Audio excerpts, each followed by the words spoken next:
Salut et bienvenue sur Expert, la chaîne qui vous conseille. Ravi de vous retrouver. Expert à regarder tous les jours, vous le savez, à la télévision. Également, quand vous le souhaitez, sur notre site internet experttélé.fr. Également sur les tablettes et à écouter 24 heures sur 24 notre web radio expertradio.fr. À mes côtés, une avocate, maître Dalia Arfi El-Kaïm. Bonjour maître. Bonjour Yves. Vous êtes notre expert, on va dire, en droit social. On parle avec vous de beaucoup de questions du droit du travail. On reçoit beaucoup de questions. D'ailleurs, n'hésitez pas à envoyer vos questions. Je les lis pratiquement en direct, experttélé.fr, pour poser vos questions à nos experts. Alors avec vous, on va parler aujourd'hui du harcèlement moral. Un grand sujet, un vaste sujet en droit du travail. Est-ce qu'on peut déjà commencer par le définir, nous dire qu'est-ce que c'est finalement que le harcèlement moral ? Le harcèlement moral est défini tant par le Code du travail que par le Code pénal comme une série d'agissements répétés qui ont pour objet ou pour effet une dégradation des conditions de travail susceptible de porter atteinte aux droits des salariés, à leur dignité et également susceptible d'entraîner une dégradation de leur santé physique ou morale. Alors comment ça se manifeste ? Parce qu'on reçoit beaucoup de questions de gens qui nous disent voilà, on ne sait pas si on est dans le cas d'un harcèlement moral ou pas. Ça se manifeste concrètement comment alors ? Par diverses manières. Ça peut consister en des brimades, une attitude désagréable assez répétée, des propos déplacés, voire même des insultes. Et ce type de harcèlement peut émaner tant du chef d'entreprise lui-même que d'un supérieur hiérarchique ou d'un simple collègue. Alors justement, l'employeur, il peut se prémunir peut-être ou mettre en place des procédés, des mesures pour éviter le harcèlement. Qu'est-ce qu'il doit faire ? Qu'est-ce qu'il peut faire pour qu'il n'y ait pas ça dans son entreprise ? Parce que c'est pour lui très embêtant, j'imagine. Bien entendu. Avant tout, bien entendu, l'employeur ne doit pas se livrer à ce type de comportement, mais il doit avoir un rôle de prévention dans l'entreprise. C'est-à-dire mettre en place des mesures pour préserver la santé des salariés sur le lieu de travail.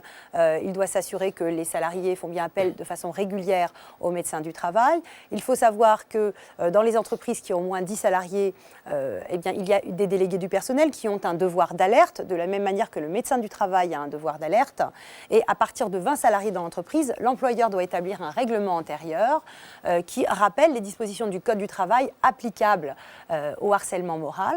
Et donc l'employeur se doit de faire respecter ce règlement intérieur au sein de son entreprise. Il n'a pas le droit non plus de prendre des mesures discriminatoires, de licencier, ou voire même de sanctionner un salarié qui serait victime de tels agissements ou même une personne qui serait témoin de ces agissements. Alors justement, un salarié qui est victime d'harcèlement moral, on a beaucoup de questions et en annonçant votre thème, ça a suscité beaucoup d'envois, beaucoup de mails, beaucoup d'interrogations. Qu'est-ce que peut faire le salarié qui est victime d'un harcèlement moral pour se défendre en fait ? Alors, le salarié qui s'estime victime d'agissements de harcèlement moral peut mettre en place une procédure de médiation, solliciter de médiation avec l'employeur, qui peut être menée par exemple par un délégué du personnel ou par un membre du personnel. Si cette procédure de médiation échoue, le salarié a la possibilité de porter l'affaire devant la juridiction pénale, parce que le harcèlement moral est un délit pénal, puni d'une peine d'amende qui peut aller jusqu'à 15 000 € et jusqu'à 1 an d'emprisonnement. Donc c'est assez sévèrement réprimé. C'est sévère, et donc il peut se constituer partie civile devant la juridiction pénale. Il peut également choisir de porter cette affaire devant le juge du travail, c'est-à-dire devant le Conseil des prud'hommes, et donc de solliciter des dommages et intérêts à hauteur du préjudice qu'il estime avoir subi et qui sera évalué de façon forfaitaire par les juges en fonction de l'ancienneté du salarié dans l'entreprise, en fonction de l'ampleur du préjudice qu'il estime avoir subi et en fonction de son état de santé. Toute la difficulté pour le salarié, ça va être d'établir le lien de causalité entre son état de santé et la situation qu'il estime avoir subie.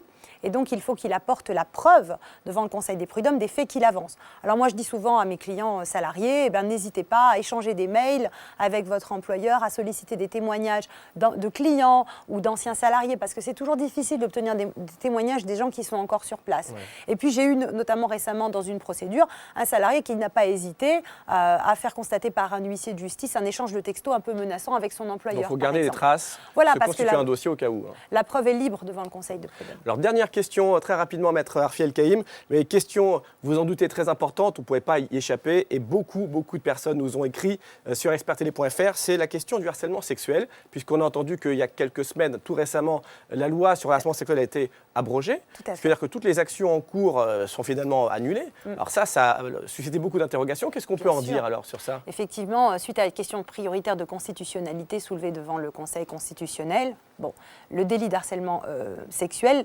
n'existe plus. Donc, pour les personnes qui avaient des procédures pénales en cours, c'est l'application de la loi pénale plus douce.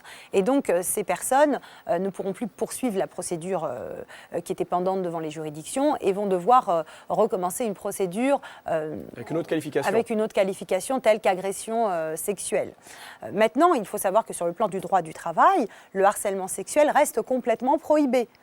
De la même manière que l'est le harcèlement moral. Donc, un salarié peut toujours aller devant le Conseil des prud'hommes pour solliciter réparation du préjudice qu'il estime avoir subi du fait d'un tel harcèlement. Et donc là, on va appliquer exactement les mêmes règles que celles que j'ai décrites pour le harcèlement moral, c'est-à-dire rôle de prévention de la part de l'employeur, nécessité de sanctionner ces faits sous peine d'être lui-même considéré comme complice de ces agissements et de la part du salarié se prémunir des preuves pour pouvoir faire fixer son préjudice devant le Conseil de prud'homme. D'accord, donc pour résumer, et c'est le conseil qu'on donne à ceux qui nous regardent, harcèlement moral au niveau sexuel, au niveau du droit pénal, pour l'instant abrogé, au niveau du droit du travail, on peut tout à fait encore l'évoquer et se défendre sur ce plan-là. Ça ne va pas changer en tout cas.